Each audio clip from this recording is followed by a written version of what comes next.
Namaskar, Assalamu alaikum, good morning. This is a surprise to me. I didn't expect to be called. But in some ways, it might be better. I've been hearing about people talk about the 70 years of India, and the rest of you cheering every time the news arrives that India became independent on August 15th, 1947. I think therein lies the essential problem of India. India didn't become independent. India became amputated on August 15th, 1947. And India, without Sindh and Sindhu and Lahore and Nankana and Multan and Rawalpindi, is not India. An India in which the Indus and the delta of the Ganges and Brahmaputra are not your part is not India. For those who say India's story is yet to be completed, but have forsaken Bacha Khan to the wolves of the Muslim League, you have to pay for it, my dear friends. You abandoned one of the greatest fighters of the Indian freedom movement and said, well, hamare paas to hai Maulana Azad, aap le jaiye Bacha Khan ko. Didn't you? Didn't he say, Giidron ke hawale kar diya? And that's your independence? No, my brothers and sisters, that's the cross you carry as long as you live, as long as there is Pakistan. That's the cross you will carry for the 10 million who died in 47, the 3 million who died in Bangladesh, and the hundreds who die every day in a Balochistan that was offered on a plate to Jawaharlal Nehru and Maulana Azad, but they said, wahan to Urdu hi nahi bolta. Ye kaise Musalman hai? Na achkan pehante, na chudidar pajama. And you sent those people who voted in Delhi, UP, CP, Bihar, Madras to break up this country and sent it to us in Sindh for them to ban the Sindhi language. And your national anthem has Sindh, but you think it is a suburb in Bombay. As long as there is no Sindh in Hind, there is no Hindustan. Ye yaad rakhiye.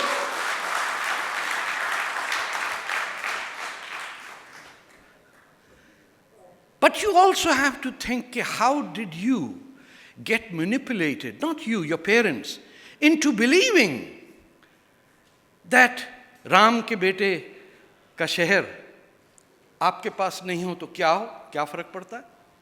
बड़े होके engineer तो बन सकते हैं, green card तो मिलेगा, H1 visa तो मिलेगा, बाहर में जाए Hindustan. Who gives a damn that same Ravi river, the same Kesh, the same Kasur, the same Lahore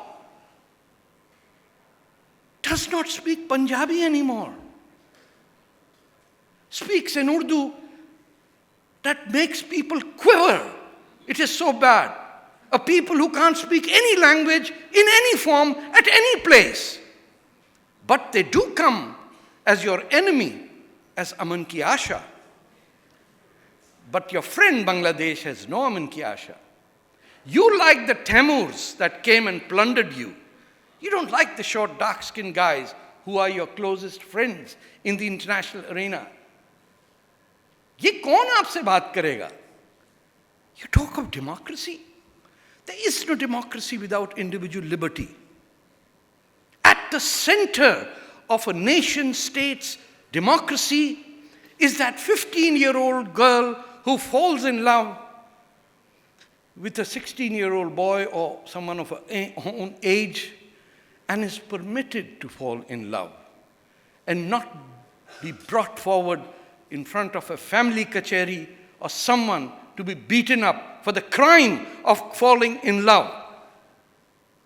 That individual liberty, when you get it, then we'll talk about democracy. Because without that individual liberty, you are a collective tribe. Tribes and races don't have countries. Tribes have tribes. You want to rise to a nation state that has a place on the UN Security Council?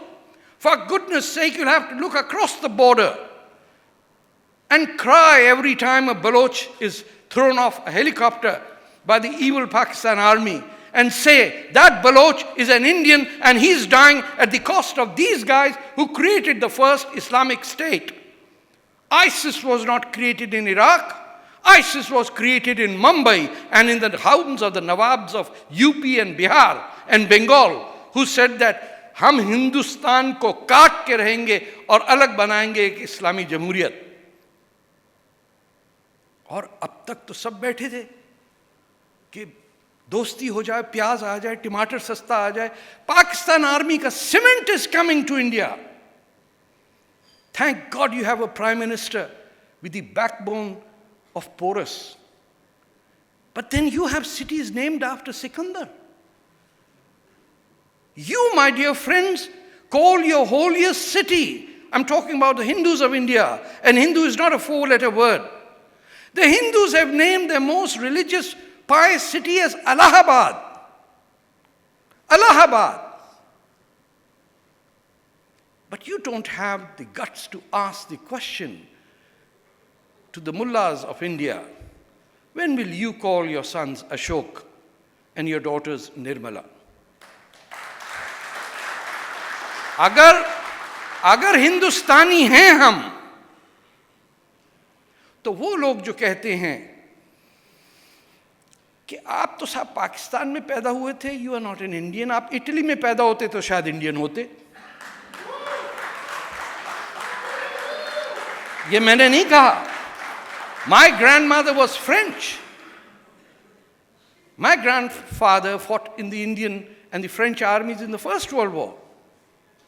Ratan Tata is an Indian. Daudi Boras are an Indian. Where's my wife? She's there. उन लोगों को मिस्र से आके पनाह मिली हिंदुस्तान में.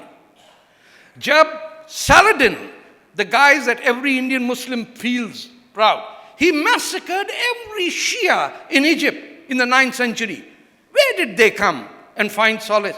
Not even in Yemen where they escaped. They came to Gujarat where they still live.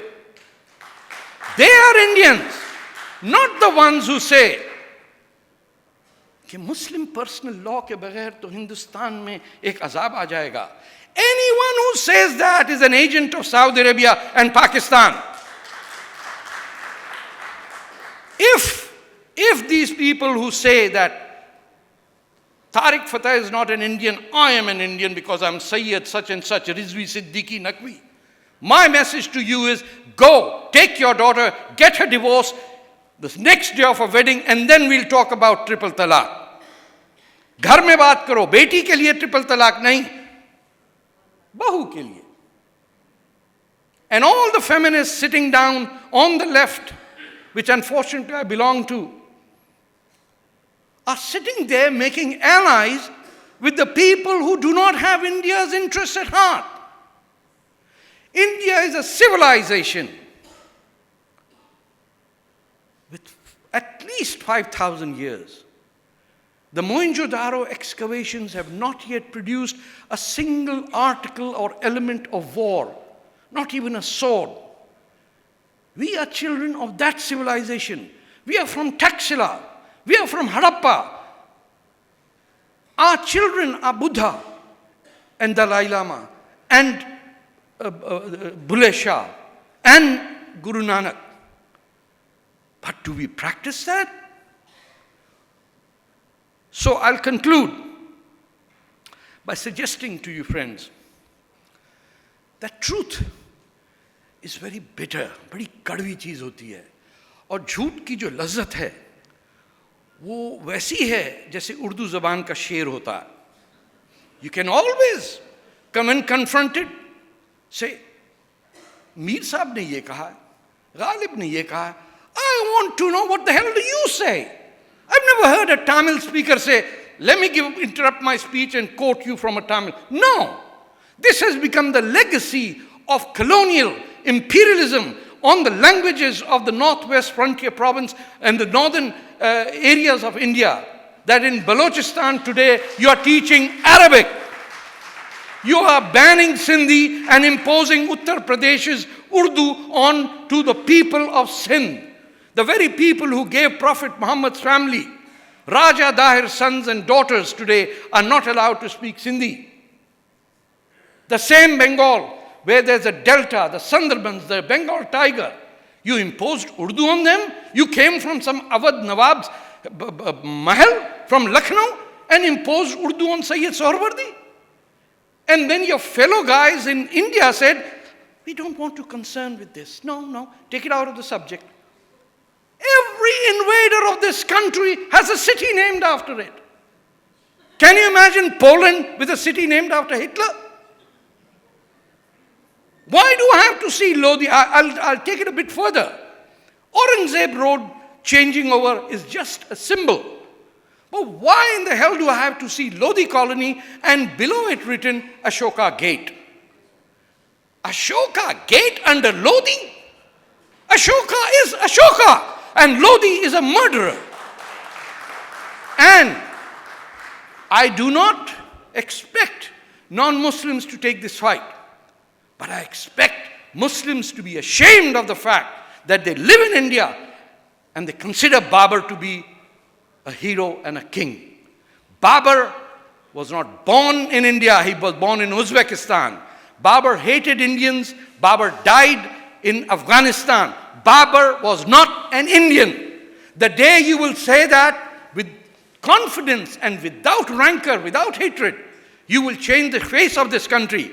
As long as Babur is in your syllabus as an Indian, you will remain in stunted growth forever. And no matter how many people come and tell you, this is the future, this is that, it's not going to happen till you pull up your straps, get up, and stand up, and take ownership of the Mahabharata, which was produced in Punjab, and look into this Urduized lie, Ganga Jamna ki Tehzeeb. No! We are from the Indus. Indus is India. Sindhu is India. Urdu is maybe a byproduct of India written in a script that was used to bloody traumatize us for 800 years. हमने किसी को visa दिया था कि Mahmood of Ghaznavi is a hero or Muhammad bin Qasim came here? Our crime was that we allowed Prophet Muhammad's family to live in peace by a Hindu king called Raja Dahir, and another Hindu Raja who gave his land in Kerala to form the world's first mosque. And do you know of a single Muslim leader who has gone to Cheraman Mosque to pay ziyarat over there?